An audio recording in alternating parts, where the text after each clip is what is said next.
Global depository receipts क्या होता है? Global depository receipt is a negotiable certificate issued by a bank. Basically हमें globally कहीं पर भी अगर इन्वेस्टमेंट करनी है, किसी दूसरे फॉरेन कंपनीज़ में इन्वेस्टमेंट करनी है तो कैसे करेंगे? तो उसके लिए हमें GDR यानी ग्लोबल डिपॉजिटरी रिसीट की जरूरत पड़ेगी। It is a negotiable certificate जो बैंक इशू करता है। Certificate represent the share in a foreign company. ये सर्टिफिकेट क्या रिप्रेजेंट करता है? It represent a share in a foreign company. तो वो बन जाता है हमारा ग्लोबल डिपॉजिटरी रिसीट है हमारा। ये रिसीट है, रिसीट दे दिए कि बेटा तुमने दूसरे फॉरेन कंपनी में इन्वेस्टमेंट कर दिए, उसका शेयर के लिए ये हम तुम्हें रिसीट दे रहे हैं, GDR दे रहे हैं। ठीक है, तो इन foreign company traded on a local stock exchange पे ट्रेड हो सकता है। GDR give the companies access to a greater capital and investors the opportunity to invest the equity of the foreign companies. तो ठीक है, तो फॉरेन कंपनीज क्या करती हैं? बेसिकली इसका प्रोसेस रहता है, फॉरेन कंपनीज भी चाहती हैं कि उसको और इन्वेस्टमेंट मिले तो वो दूसरे कंट्रीज़ में इन्वेस्ट करना चाह, मतलब वो अपना दूसरे कंट्रीज़ के स्टॉक एक्सचेंज पर उसको लिस्ट करना चाहते हैं। तो उसके लिए प्रोसेस क्या रहता है? थ्रू ये बैंक एक इंटरमीडिएटरी चाहिए होता है जो कि उसको उस जो उसके ट्रस्ट, जिसका ट्रस्ट हो दोनों देशों के साथ, मतलब इंटरनेशनल लेवल का, और वो उससे ट्रस्ट बेसिस पर उसे वो शेयर ले और उसको उसके भरोसे पर वो लोकल स्टॉक एक्सचेंज पर उतारेगा और वहाँ पर दूसरे लोग उसको ट्रेड कर पाएंगे। ठीक है, इसके आगे आता है हमारा डेरिवेटिव्स आता है। डेरिवेटिव्स में क्या क्या आ जाता है? Options, forward, future and swap, 4 तरह के होते हैं। ठीक है, ऑप्शन मतलब वैल्यू चेंज होगी तो क्या होगा? फॉरवर्ड और फ्यूचर रहता है कि इसमें लीवरेज दी जाती है आपको, और स्वैप मतलब इसके बदले में दूसरा स्वैप, जैसे स्वैप होता है वैसे है। और फॉरवर्ड क्या होता है? Forward market is an over the counter market that sets the price of a financial instrument or asset for the future delivery के लिए उसको बनाता है। जनरली यूज़ तो नहीं होते हैं फॉरवर्ड मार्केट सर, जो बेसिकली फ्यूचर में डिलीवरी लेनी है उसके लिए फॉरवर्ड मार्केट रहती है। ठीक है, ऑप्शंस में बेसिकली हम अपने पता होगा ऑप्शंस क्या होता है, उसमें कॉल और पुट ऑप्शंस रहती है। अगर रेट बढ़ते हैं तो कॉल ऑप्शन लेना होता है, नहीं तो डाउन जाते हैं तो पुट का ऑप्शन लेना होता है।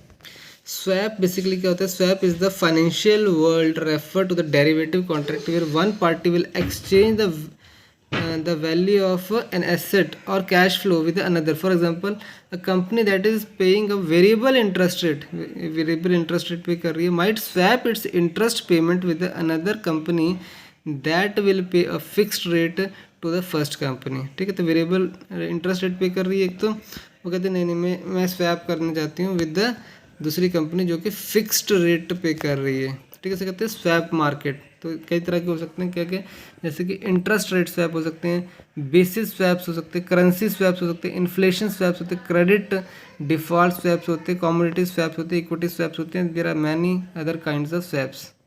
उसके बाद आएगा लीज फाइनेंसिंग की बात होगी। लीज पे हम चीज़ लेते हैं, उसको भी फाइनेंसिंग होगी। कंसेप्ट ऑफ लीजिंग क्या होता है? लीज पे लेना मतलब लॉन्ग टर्म के लिए उसको ले लेना। Types of the lease agreement देखेंगे। टाइप्स ऑफ लीज एग्रीमेंट कौन कौन से होते हैं? टाइप्स ऑफ लीज देखोगे यहाँ पर, टाइप्स ऑफ लीज कौन कौन से देखेंगे? Financial lease, operating lease, sale and lease back lease, direct lease. Direct lease भी 2 तरह की लिखी है, bi party and 3 party lease. ठीक है, तो ये टाइप ऑफ लीज है यहाँ पर, financial, operating, sale and lease back lease, direct lease जो कि 2 तरह की होती हैं, बाई पार्टी और ट्राई पार्टी। डायरेक्ट लीज 2 तरह की होती है, याद रखना। ठीक है, तो हमने देख लिया टाइप्स ऑफ लीज एग्रीमेंट, देख लिया हमने क्या क्या होते हैं। ठीक है, bi party, tri party, operating lease, ठीक है, financing lease, sale and lease back lease. अब है difference between the hire purchase and lease financing. Hire purchase और लीज फाइनेंसिंग क्या होता है? लीज पे क्या होता है? आप जो ऑनर बेसिकली रहता है, जो लेसर कहते हैं उसको, ऑनर जो होता है लेसर होता है, वो देता है एक पर्टिकुलर रेंट उससे चार्ज कर रहा होता है। ठीक है, हायर परचेज में क्या होता है? हायर परचेज मतलब जैसे कि उसमें पहले ही आपको टाइटल ट्रांसफ़र कर दिया जाता है, जैसे कि बाइक आप लेते हैं तो बेसिकली वो हायर परचेज मतलब आपको वो तो ये है हायर परचेज, जैसे कि आपने जैसे बाइक वगैरह करते हैं ना, कोई एक कॉस्टली मतलब हमारे लिए an agreement for buying a expensive consumer good where the buyer makes an initial down payment कर देता है एक बायर, ठीक है, and pays the balance plus interest in instalment में पे करता है, ठीक है। ऐसे ही करते हैं ना, पहले इनिशियली कुछ वो डाउन पेमेंट कर देता है और बाद में बैलेंस जो बचा होता है उसके इंस्टॉलमेंट बन जाते हैं, जिसमें कि इंटरेस्ट भी इंक्लूडेड होता है। हमें कहते हैं कितना इतना है, उसमें इंटरेस्ट इंक्लूडेड होता है, इंस्टॉलमेंट बना देते हैं। और ये बैंक के साथ मान लीजिए एग्रीमेंट कर लेते हैं, साथ में एक बैंक इसमें रहते हैं, फाइनेंशियल इंस्टीट्यूशन। और टाइटल ट्रांसफ़र बेसिकली इसमें कब होता है, जब वो पूरा का पूरा इंटरेस्ट जो पेमेंट हो जाती है उसके बाद टाइटल ट्रांसफ़र होता है। उसकी बातें तो वैसे नहीं किए हैं, सिर्फ इतना ही किया है, ठीक है। तो ये हो गया हमारा हायर परचेज। और लीज में बेसिकली टाइटल ट्रांसफ़र नहीं होता है, ठीक है, टाइटल ट्रांसफ़र नहीं किया जाता है। हायर परचेज इसी पर्पज़ से किया जाता है कि उसने खरीदना है, ठीक है। तो वो बेसिकली वो इस तरह से ही किया होता है कि वो उसको सामान गुड्स के लिए होता है बेसिकली, और बेचना होता है। लीज मतलब जैसे कि आपने कोई हाउस रेंट पे ले लिया, कोई शॉप रेंट पे लीज पे ले लिया, लॉन्ग टर्म के लिए ले लिया, लेकिन टाइटल ट्रांसफ़र इसमें नहीं होता है। 6 है international financial management. International financial management क्या है, फॉरेन एक्सचेंज मार्केट के बारे में देखेंगे। फॉरेन एक्सचेंज मार्केट क्या होती है हमारी, फॉरेन एक्सचेंज मार्केट यानी फॉरेक्स और एफएक्स मार्केट भी कहते हैं, is the institution for the exchange of one countries currency with that of the another currency another country. Foreign exchange markets are actually made up of many different markets because the trade between the individual currencies, say the euro and the US dollar, each constitute a market. तो different rates होते हैं जो change होते हैं, उसके fluctuation के basis पर ये मार्केट बनी होती है, फॉरेन एक्सचेंज मार्केट, ठीक है।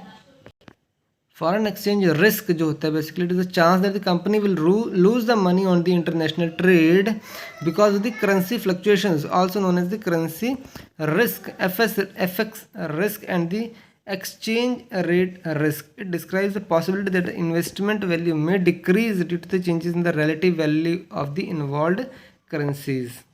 तो इसमें बात करेंगे एक्सचेंज रिस्क मैनेजमेंट क्या है, उसके बाद mode of payment in international trade, open account, bank transfer, letter of credit, consignment sale, ठीक है। ये सब बातें हमारी किस में आएंगी, फॉरेन एक्सचेंज मार्केट में आएंगी। What is letter of credit, letter of credit की बात हमने यहाँ पर कर रहे थे, देखो लेटर ऑफ क्रेडिट, ठीक है। बैंक ट्रांसफ़र होता है, ओपन अकाउंट होता है, बैंक ट्रांसफ़र होता है, लेटर ऑफ क्रेडिट बनता है। लेटर ऑफ क्रेडिट बेसिकली होता क्या है, letter of credit is a contractual commitment by the foreign buyer bank to pay once the exporter ships the goods and presents the required documentation to the exporter's bank as proof. As a trade finance tool, letter of credit are designed to protect both exporters and importers, ठीक है, both exporter और importer को protect करते हैं। इसमें बात करेंगे letter of credit की बात हमने कर ली है। अब कंसाइनमेंट सेल क्या होता है, बेसिकली कंसाइनमेंट सेल जो है बेटे सिंपल टाइप का एक एग्रीमेंट है। कंसाइनमेंट सेल है trade agreement in which one party the consignor जो कि ऑनर है provides goods to another party the consignee to sell, ठीक है। वो इसके साथ एग्रीमेंट रहता है कि तुम मेरे इसको सेल करोगे, एजेंट की तरह ही है। जब वो सेल करते हैं, ये ऑनर नहीं बना अभी तक, ये सिर्फ एक एजेंट है, ये सेल करता है। सेल करने के बाद जो प्रॉफिट है कुछ मार्जिन रख के, कमीशन रख के, बाकी प्रॉफिट किसको पहुंचाता है, जो कि कंसाइनर होता है, ठीक है। तो ये किसे कहते हैं, कंसाइनमेंट सेल। लास्ट हमारा टॉपिक रहेगा पब्लिक प्रोक्योरमेंट के ऊपर, जिसमें principles and methods of public procurement की बात करेंगे। उसके बाद बातें करेंगे transparency and professionalism in the public procurement, penalties and debarment etcetera, Indian contract act 1872, और उसके बाद the arbitration and conciliation act 1996। तो ये भी देख लेते हैं फटाफट कि इंडियन कॉन्ट्रैक्ट एक्ट 1872 क्या कहते हैं। इंडियन कॉन्ट्रैक्ट एक्ट 1872 तक को समझ में नहीं आ रहा है। The arbitration and conciliation act 1960, arbitration मतलब बिचौलिया, कि कुछ भी डिस्प्यूट होता है सेलर बायर के बीच में, तो एक आर्बिट्रेटर वो आपस में अपनी सहमति से एक आर्बिट्रेटर चुन लेते हैं कि ये आर्बिट्रेटर है, और कुछ भी परेशानी होगी, मतलब जो भी हमारे आपस में डिस्प्यूट है, we are ready to sort it out through this arbitrator.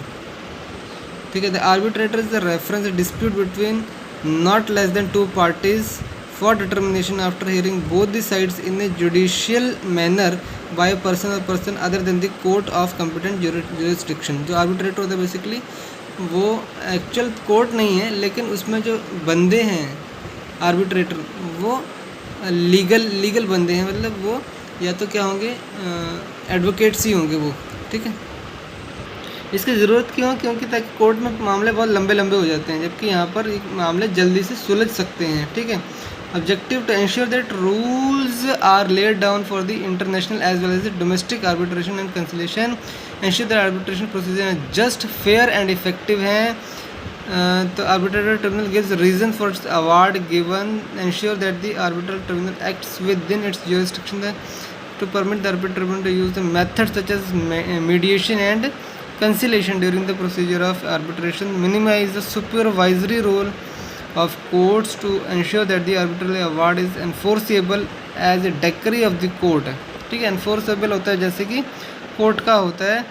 to ensure that the result of conciliation proceedings may be treated as arbitral award on agreed terms, the treat awards given in a foreign country to which any one of the two international conventions apply as followed by India as being a foreign arbitral award।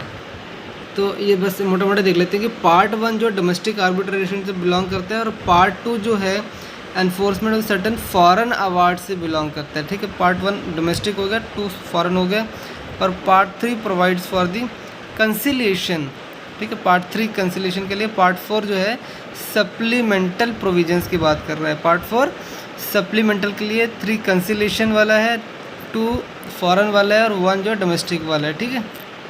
तो इसी के साथ हमारा पूरा financial management ख़त्म होता है। चलो, ऑल दी बेस्ट।